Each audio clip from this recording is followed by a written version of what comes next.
No matter how many business books you read, nothing can prepare you for starting a business quite like, well, starting one. I want to save you some time and help you learn from my mistakes so that you can start scaling your business faster and avoid the common pitfalls of entrepreneurship. And I'm going to tell you exactly why 2019 was the best and worst year of my entire life. So let's get into what I wish I knew before starting a business.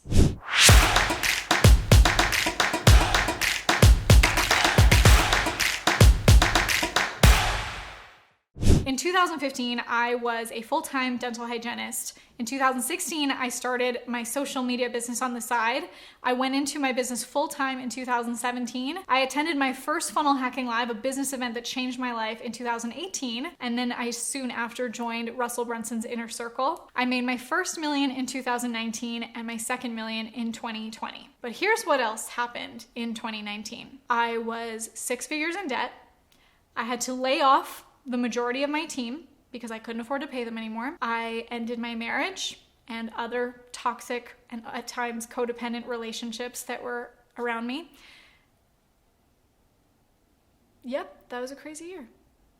2019 was a great year on paper, but I was also evolving, growing, changing, learning, moving away from relationships, having big changes in my team as I learned how to become a better leader and have people around me who are good people and contributing to the same common goal, have the same future-paced vision. I love the saying, what got you here won't get you there. And really, if you think about what that means, what got you here, if you continue to operate in it, will kill you. If you continue to operate from the same place, you'll always have a limited vision. Sometimes, I think every entrepreneur has at some point in their life a person that says to them, you've changed. That's a good thing. You can maybe respond with a joke like, yeah, I don't like wearing diapers anymore. Of course, I'm going to grow and change and evolve and learn how to walk and run and scale my business. And that's a good thing. The mindset that you used to get you here served you to get here, but then you have to keep evolving your identity to get to the next level. That's a huge thing that I learned in my business, is that I need to change my identity to not be the bottleneck of my business. And I say that for so many aspects. I can continue to be the bottleneck in my business if I don't move from micromanager to leader, or if I don't move from doer to delegator, or if I also have relationships around me that are not fueling me to work from my highest level. I love the saying that your business will only grow to the level that you do. And I think about that a lot when I'm looking at any obstacle or any kind of challenge, any resistance that I'm facing. I look at, who am I that's creating this outside of me? And who do I need to become? I have this sticky note on my computer that I always look at every single day, and it says, be, do, have. 3 very simple words that can change how you operate. Who do you need to be? What do you need to do to have what you want to have?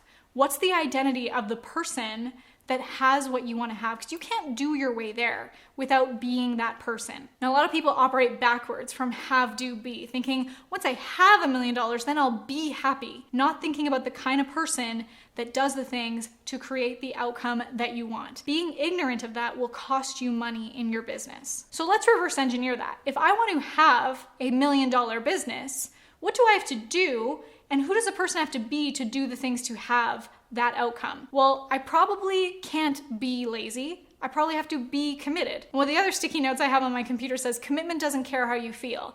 Because some days we might wake up and feel tired or feel scared or feel like an imposter. But when you remember that commitment means getting up and playing even when you're hurt, commitment means not taking your successes or your failures personally, commitment doesn't care how you feel. In installing the value of being someone that's committed, I wanted to make sure that translates into my personal life, my relationships, and my business. We're talking about business in this video. You can subscribe and make sure that you see the videos where we'll talk maybe more about the more personal side of entrepreneurship. So one of the identities I shifted was going from transactional management to transformational leadership so that I have lateral accountability instead of tactical micromanagement. You'll have people on your team who have better skills than you do.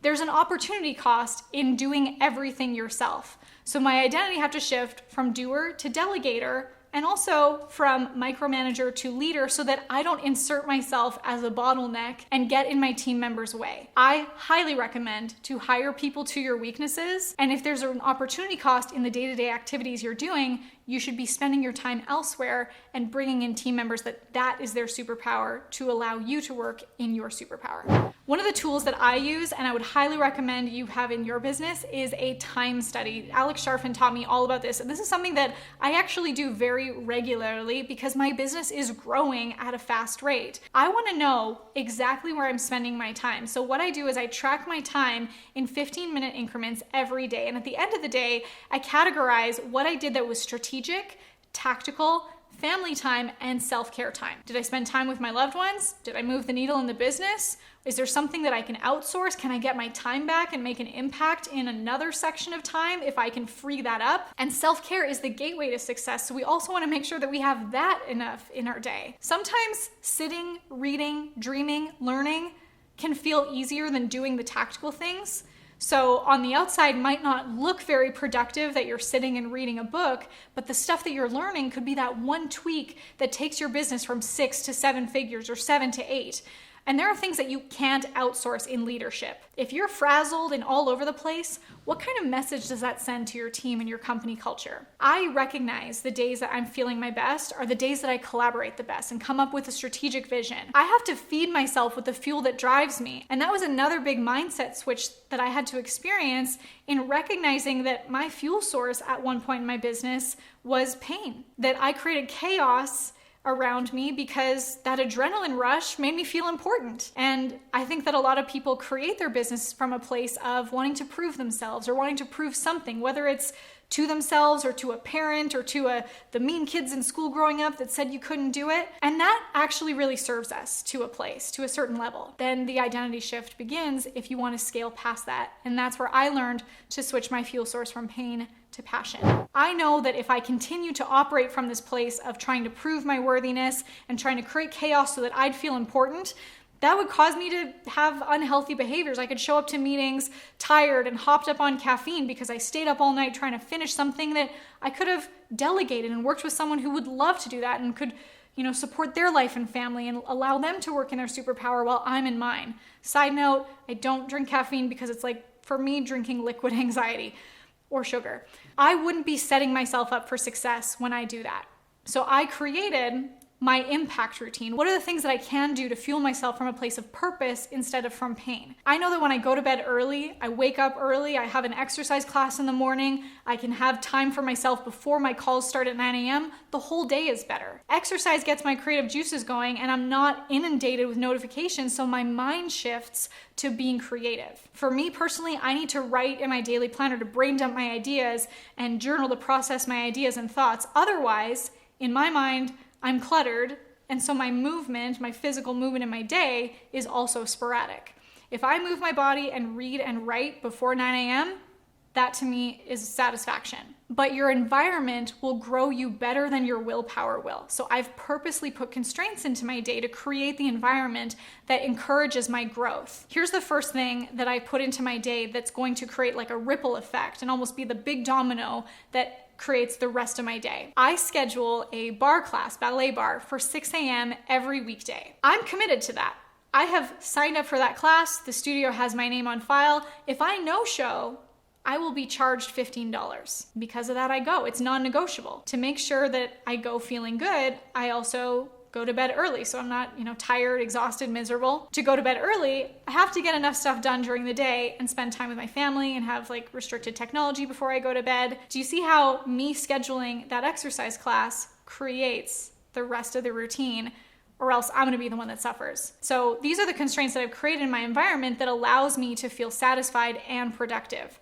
I also have apps on my phone that shut down my phone after a certain time, after 8 o'clock. It just, all of my phone is disabled other than phone calls and texts. I also have the screen timer app that only lets me have an hour a day on social media, so that when I'm on social media, I use it a lot more efficiently knowing the clock is ticking.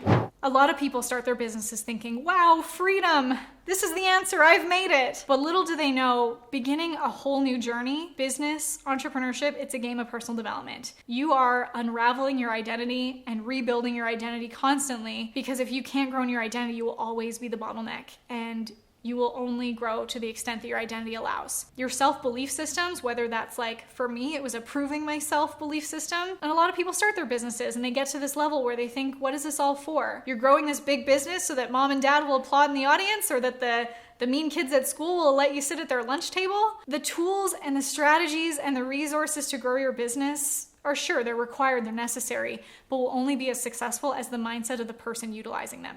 I think this video is a great starting point, but as I said, I'd love for you to skip some of those lessons, learn from my mistakes, and start effortlessly growing your business and ascending leads from hello to high ticket so that you can depend on cash flow coming into your business every single month on autopilot. I love talking about mindset shifts and the marketing strategies, and if you want that, I have a free training for you. I want to give you access to my highest performing, most revenue generating campaigns that you can actually plug and play right into your business to maximize lead generation and sales. So click on the link in the video description below to attend my next free private training, where I'm going to be showing you exactly how to ascend leads from hello to high ticket. I attended my first funnel hacking live, and you have a limited vision. Or if I also have limiting relationships or content or people around me that are reducing my, how do I word that? So if I reverse engineer that, if I want to have what, or that, so we're starting what is this all for? What are the things that I need to do so that I can fuel myself from a place of purpose?